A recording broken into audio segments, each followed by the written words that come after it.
Әр күніңіз сәттілікке толы болсын ағайын. Бүгінгі тақырыбымда мандариннің пайдасы мен емдік қасиеті туралы айтатын боламын.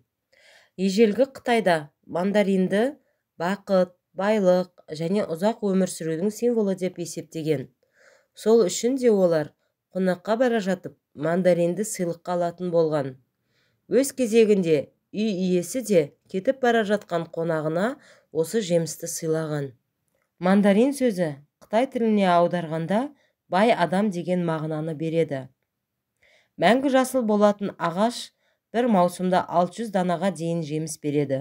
Тіпті Қытайда 5000 данаға дейін жеміс берген мандарин ағаштары болған екен. Мандариннің емдік қасиеттері: жөтелге қарсы пайдалы. Қысқы уақытта адам ағзасына өте пайдалы витаминдерге ие. Мандарин шырыны тері және тырнақтағы жараларды жақсы емдейді. Мандарин ішектің жұмысын жақсартады және тісті қатайтады. Мандариннің құрамындағы қайталанбас зат бауырда майдың жиналуына алдын алады. Соның арқасында семіздікке шалдықпайсыз. 100 грамм мандаринде 42 калорий болады.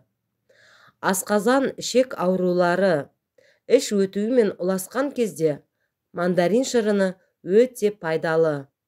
Сондай-ақ оның қабығы бронхитке, тері ауруларына, іш кебуде, ұйқысыздықта, жоғары қан қысымына қарсы өте пайдалы. Майо ғылыми орталығы мандариндер көңіл күйді көтеріп, адамға оптимистік рух беретінін анықтаған. Бұл мәуенің құрамында лимон қышқылы өте көп. Сондықтан мандарин адамдарды көптеген зиянды бактериялардан қорғайды. Бүгінгі видеом сізге ұнаған болса, лайк басып, комментарийге пікірлеріңізді қалдырып кетіңіз.